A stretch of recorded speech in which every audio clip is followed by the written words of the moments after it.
कृपा करहु गुरुदेव की नाई। हनुमान जी मिल जाए तो ऐसे लगता है कि गुरुदेव मिल गए, क्योंकि हनुमान जी गुरुदेव हैं, हनुमान जी गुरु तत्व हैं। अच्छा, इसलिए भी गुरुदेव हैं। एक जगह श्री हनुमान चालीसा का पाठ हो रहा था, लोग श्री हनुमान चालीसा पढ़ते पढ़ते उस पंक्ति का पाठ करने लगे। शंकर सुवन केशरी नंदन, तेज प्रताप महाजगबंदन। एक सिद्ध पुरुष बैठे थे, वे अपनी भाव दशा में आनंदित होते हुए श्री हनुमान चालीसा का पाठ सुन रहे थे, और जैसे ये पंक्ति आई, शंकर सुवन केशरी नंदन, कहने लगे बंद करो बंद करो बंद करो, अशुद्ध पाठ मत करो। अरे महाराज, इसमें पुस्तक में श्री हनुमान चालीसा की प्रति में यही लिखा है। महात्मा बोले लिखा है तो भी मत पढ़ो। अरे कल लिखा है, तुम लेखे की बात करते हो, हम देखने की बात करते, हमने जो देखा है।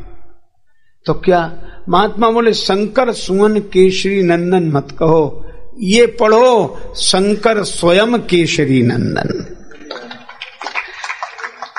शंकर जी ही श्री हनुमान जी के रूप में प्रगटे श्री काशीश कीश बने राम भगति के काज। श्री शंकर जी हनुमान जी के रूप में आए। अच्छा, शंकर जी कौन? तुम त्रिभुवन गुरु वेद बखाना, आन जीव पामर का जाना। शंकर भगवान सदगुरु हैं, वंदे बोधमयम नित्यम गुरुम शंकर रूप। तो शंकर जी हैं गुरुदेव, और उनके अवतार हनुमान जी। तो हनुमान जी गुरु तत्व हैं, हनुमान जी गुरु हैं।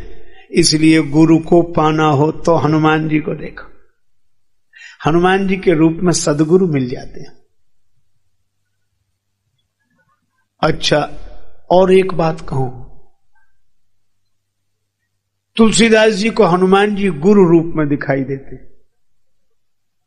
पर एक भक्त को हनुमान जी मिले, वे हैं भगवत भक्ति भूषण परम भागवत श्री भरत जी। हनुमान जी अयोध्या में संदेश लेकर आए कि श्री राम जी आ रहे हैं।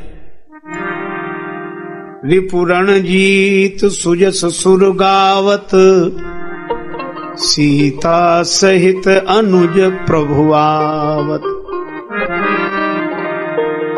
श्री भरत जी ने जो यह समाचार सुना तो यही बोले, को तुम तात कहाँ ते आए, मोही परम प्रिय बचन सुनाए। मोही परम प्रिय बचन सुनाए, मोही परम प्रिय बचन। आप कौन हैं? इतने परम प्रिय वचन सुनाने वाले कौन हैं? हनुमान जी विप्र रूप में आए थे, प्रकट हो गए अपने वानर रूप में, और यही कहा,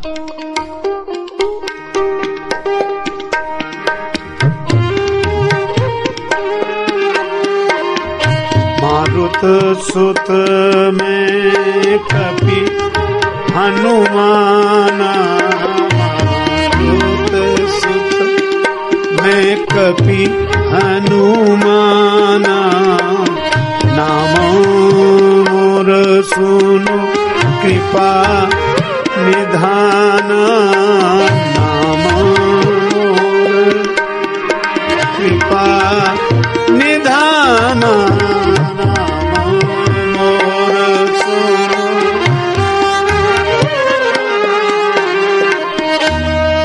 श्री हनुमान हनुमान जी ने कहा कि मैं पवन का पुत्र हनुमान, श्री भरत जी आपसे पहले भी मिला हूं, आपका दर्शन हुआ है पहले भी।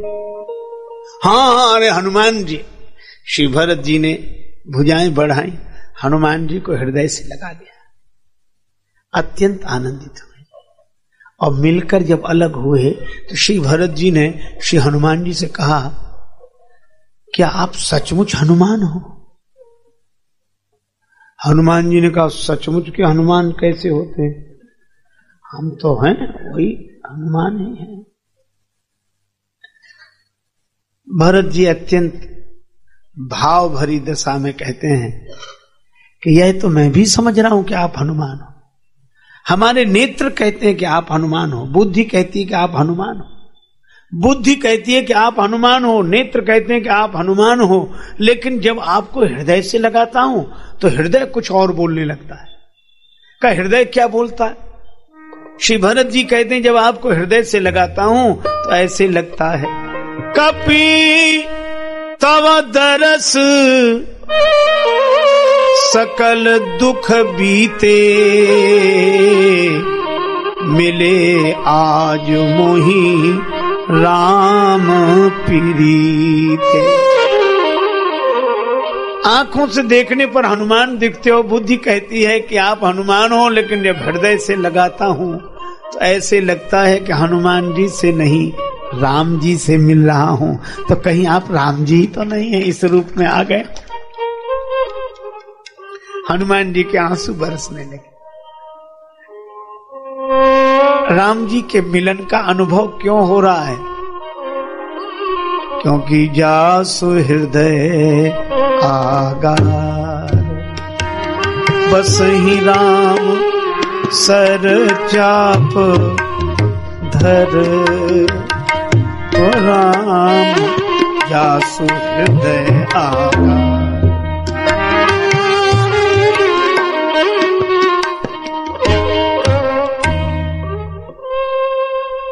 हनुमान जी भगवान से भरे हैं, इसलिए उनका मिलन उनका है ही नहीं, वो है ही नहीं।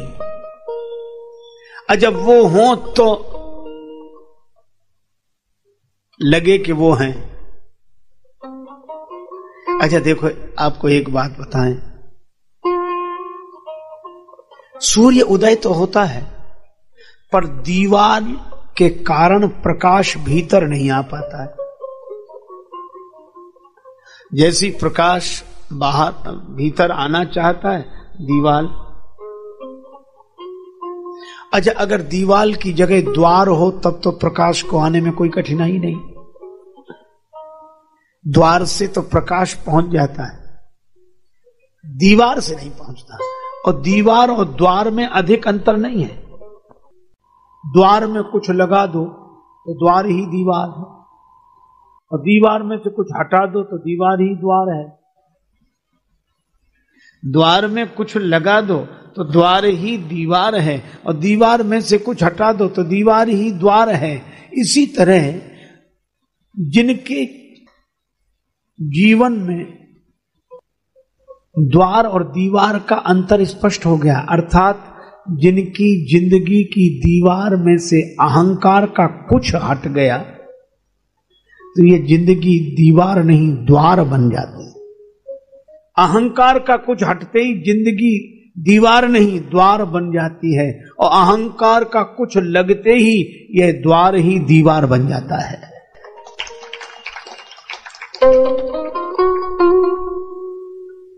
हनुमान जी में अहंकार का कुछ नहीं है, इसलिए उनका जीवन द्वार है। और जिनका जीवन द्वार बन जाता है तो द्वार जैसे ही खाली जगह देता है तो उस जगह सूर्य भगवान प्रकट हो जाते हैं प्रकाश के रूप में। इसी तरह अहंकार का कुछ हटते ही परमात्मा प्रकट हो जाते हैं उसके जीवन में। तो हनुमान जी का मिलना तो भगवान का मिलना है। भरत जी को भी लगता है यही, और श्री विभीषण जी को भी लगा कि तुम राम दीन अनुरागी, निराकार की आरसी श्री सदगुरु की देह है।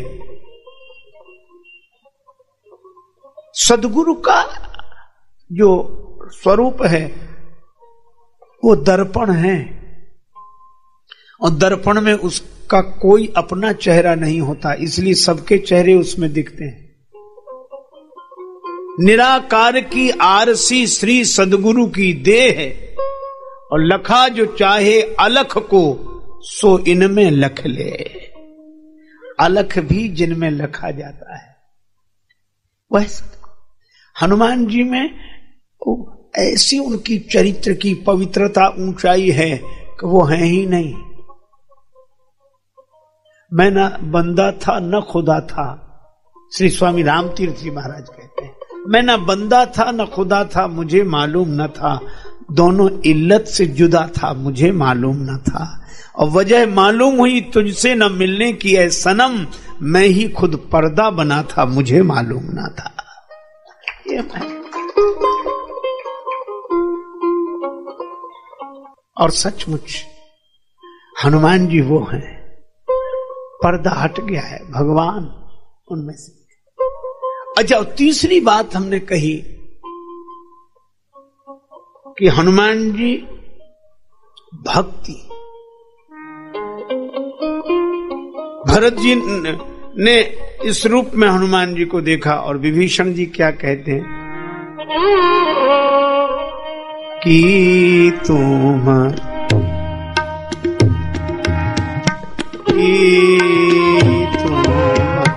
हरि दासन मह को की तुम हरि दासन मह को की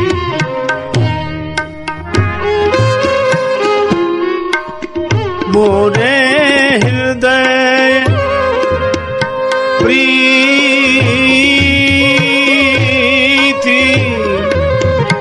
अति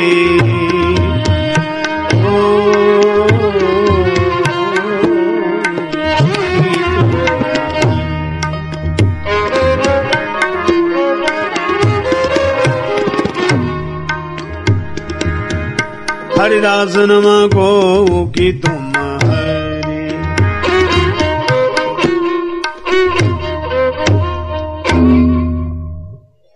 श्री हनुमान जी को देखकर विभीषण जी के मन में प्रेम उमड़ रहा, ये भक्ति। तो ये प्रेम क्यों उमड़ रहा है?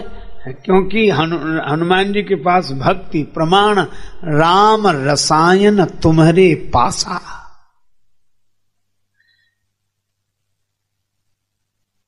तो इन तीनों के लिए अलग अलग भटकने की आवश्यकता नहीं है। जाके गति है हनुमान की, ताकि पैज पूज आई यह रेखा कुलिस पसान की। अघटित घटन सुघट विघटन ऐसी विरिदावली नहीं आन की। सुमिरत संकट सोच विमोचन मूर्ति मोद निधान की। सानुकूलता पर गिरिजा हर लखन राम अरु जान की। तुलसी कपि के कृपा विलोकनी खानी सकल कल्याण की। हनुमान जी की कृपा से सब संभव है, बस अभिमान छोड़कर कोई उनका हो जाए। लेकिन हमारे साथ तो अभिमान ऐसे लगा हुआ।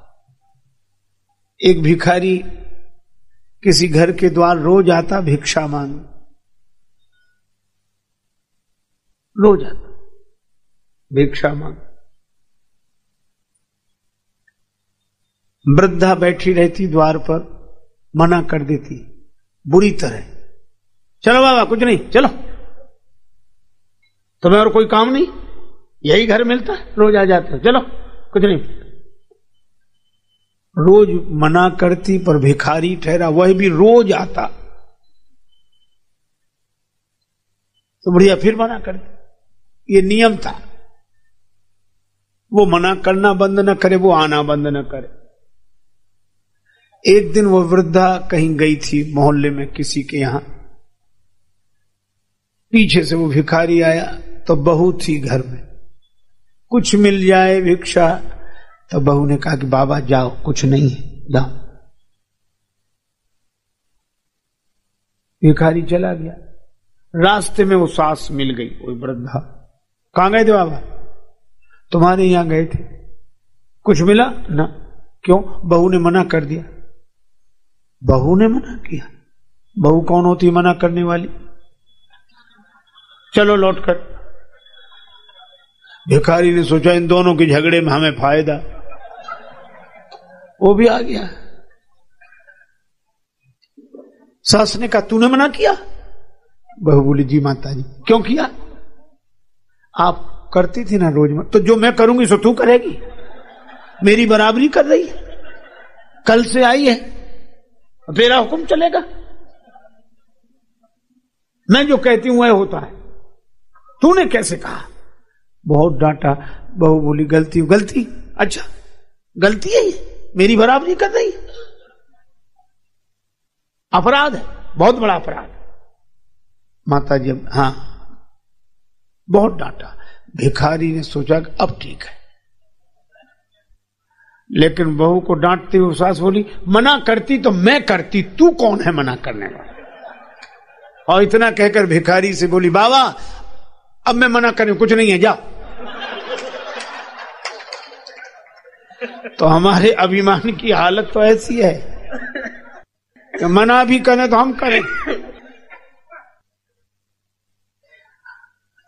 अहम कितने सूक्ष्म आकार लेकर बना रहता है।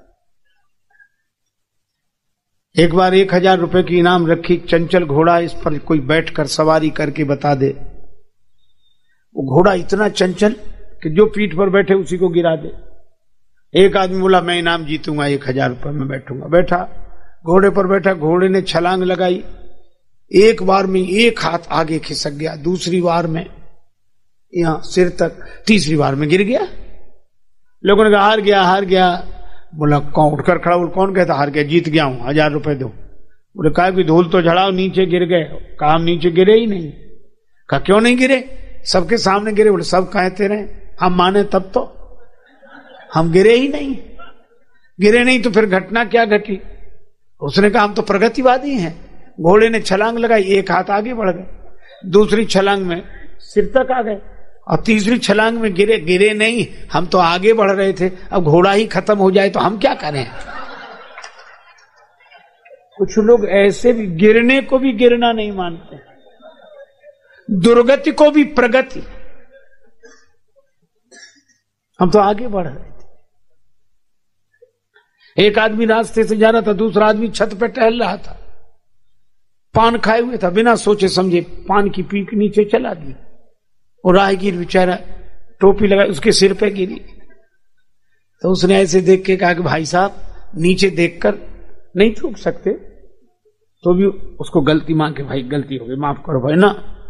कहा कि भाई साहब नीचे देखकर नहीं थूक सकते। क्या बोला? तुम ऊपर देखकर क्यों नहीं चलते? उसने कहा गनीमत है कि ऊपर देखकर नहीं चल रहे थे, नहीं सिर का स्थान मुंह ही होता। अभिमानियों की ऐसी ऐसी हालत है महाराज। दो में झगड़ा हुआ, एक ने कहा ऐसा तमाचा मारेंगे कि तुम्हारे 32 दांत नीचे आ जाएंगे। दूसरा भी गुस्से में था, कहा हम ऐसा तमाचा मारेंगे कि तुम्हारे 64 दांत नीचे आ जाएंगे, 64। तो तीसरा बोला जरा होश में, 64 होते भी हैं तो भी गलती नहीं मानी। क्या बोला? हम जानते थे हम दो के झगड़े में तुम तीसरे जरूर बोलोगे, तो 32 उसके, 32 तुम्हारे, 64 पूरे।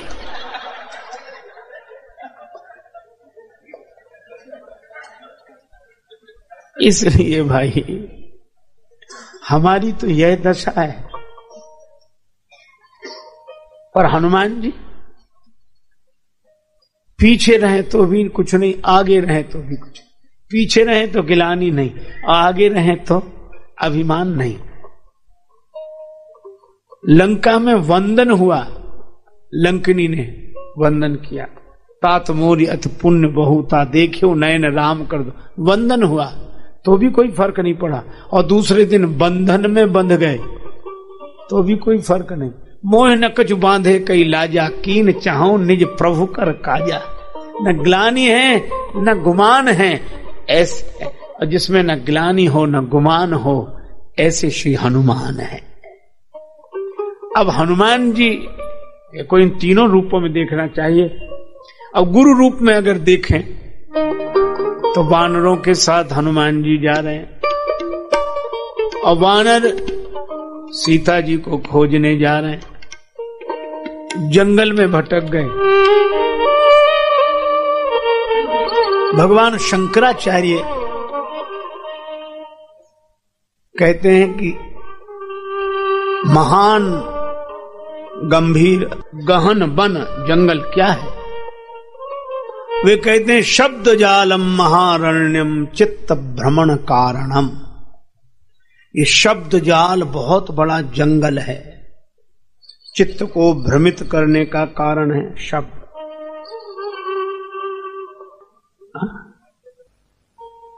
शब्द जाल का जंगल। अच्छा, जरा इस पर विचार करें।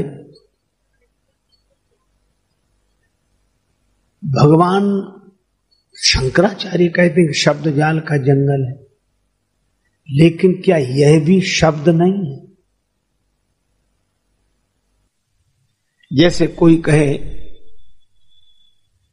कि तुम सत्य स्वरूप हो, आनंद स्वरूप हो, चैतन्य हो, यह सत्य तो है, पर क्या यह भी शब्द नहीं है?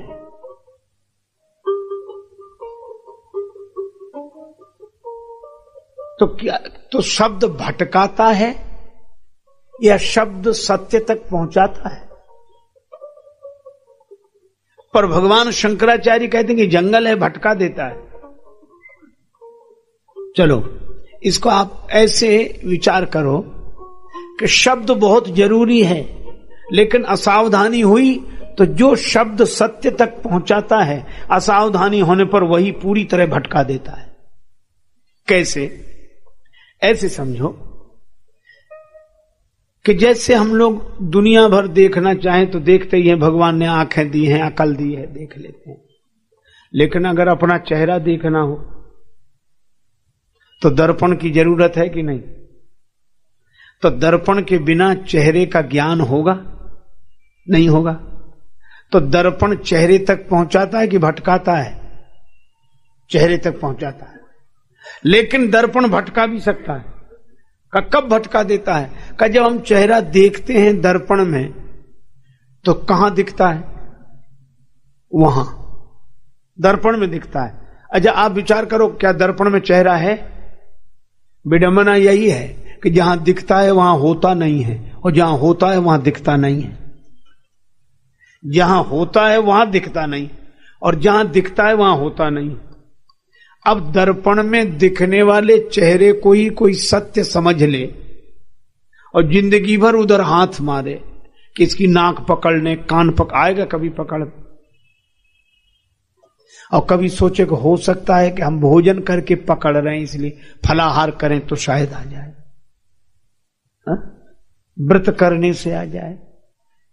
कितनी भी साधना की जाए पकड़ में नहीं आएगा, और दिखेगा वहीं जहां पकड़ में नहीं आएगा। तो करें क्या? अगर दर्पण में दिखने वाले चेहरे को ही सत्य समझ लिया तो दर्पण ने आपको पहुंचाया नहीं, भटका दिया। लेकिन दर्पण में दिखने वाले चेहरे की ओर हाथ न बढ़ाकर, जिधर दिख रहा है उधर हाथ न बढ़ाएं, जिधर से दिख रहा है उधर हाथ लौटाएं। तो उधर दिखने वाली नाक उधर हाथ बढ़ाने से पकड़ में नहीं आती, इधर लौटाने से जब इसे पकड़ते हैं तो उधर वाली अपने आप पकड़ में आ जाती है। तो देखना उधर पड़ता है, पाना इधर होता है। इसी तरह सत्य का चेहरा शब्द के दर्पण में दिखाई देता है, लेकिन सत्य शब्द में नहीं होता है, सत्य शब्दातीत होता है। इसलिए देखो शब्द में, पाओ कहीं और। हा? भगवान श्री राम कृष्ण देव कितना सुंदर उदाहरण देते हैं कि पंचांग बिल्कुल सही सूचना देता है कि इतने समय इस दिन इतना पानी बरसेगा। बिल्कुल सही सूचना, पंचांग देखकर बताया कि इस समय तो वर्षा का योग है, सही सूचना। पर वे कहते हैं कि पूरे पंचांग को निचोड़ डालो, एक बूंद भी पानी नहीं गिरेगा उससे। अच्छा, अगर आज का उदाहरण देखें, रेलवे टाइम टेबल, कई बार यही लोग आपको रुको यही बता दो, इस समय ये गाड़ी है, इस समय ये गाड़ी है, सभी गाड़ियां हैं उसमें, सभी रेलगाड़ियां हैं, लेकिन सभी होने के बाद भी एक भी हो सकती है उसमें, इतनी सी किताब में रेलगाड़ी। अब कोई रेलवे टाइम टेबल में लिखी रेलगाड़ी को ही सत्य समझ ले तो कहीं पहुंचेगा? कहीं नहीं पहुंचेगा। लेकिन दूसरी बात भी है, दूसरी बात यह है कि अगर रेलगाड़ी में लिखी हुई रेलगाड़ियों को असत्य समझ ले तो भी क्या कहीं पहुंचेगा? तब बड़ी विचित्रता है। उसमें लिखी हुई रेलगाड़ी को सत्य भी समझना है और सत्य नहीं भी समझना है, क्योंकि उसमें लिखा बिल्कुल सत्य है पर वहां मिलेगा नहीं। इसी तरह कुछ लोग हैं जो ग्रंथों का विरोध करने लगते हैं, निंदा करने लगते हैं, और कुछ लोग हैं जो ग्रंथों के शब्द और अक्षर को बस ऐसा पकड़ लेते हैं, बस शास्त्र, और शास्त्र को ही शस्त्र बना के प्रहार करते रहते। दो ही तरह के लोग होते हैं, कुछ लोगों के हाथ में शस्त्र होता है, कुछ लोगों के हाथ में शास्त्र। और शस्त्र का अगर अभिमान आ जाए तो वे लोग भी समाज को कम नहीं सताते, और शास्त्र का अगर अभिमान आ जाए तो वे लोग भी समाज को कम नहीं सताते। इसलिए भाई शास्त्र तो ऐसे समझो जैसे पंचांग, शास्त्र तो ऐसे समझो जैसे रेलवे टाइम टेबल। ये बात सही है कि पुस्तक, उसका नाम है पुस्तक, उस तक नहीं पहुंचाती। ये केवल पुस्तक है, अंग्रेजी बोलते पुश करो। ये पुस्तक मतलब उस दिशा में धक्का देने के लिए है। लेकिन फिर वही बात कहें, उस तक भले ही न पहुंचाए, लेकिन पुस्तक के बिना कोई उस तक पहुंचा भी नहीं है आज तक। रेलवे टाइम टेबल में देखे बिना कोई सही रेलगाड़ी तक पहुंचा भी नहीं है। लेकिन अगर कोई रेलवे टाइम टेबल में लिखी हुई रेल को ही सत्य समझे, या भगवान श्री रामकृष्ण देव के दिए हुए उदाहरण के अनुसार पंचांग में पानी की सूचना पाकर कोई पंचांग से ही पानी पाकर प्यास बुझाना चाहे, बस यही होती है कठिनाई। शब्द के दर्पण में सत्य का चेहरा देखना चाहिए, लेकिन शब्द में दिखने वाले सत्य को ही सत्य न समझें, देखें वहां और पाएं यहां।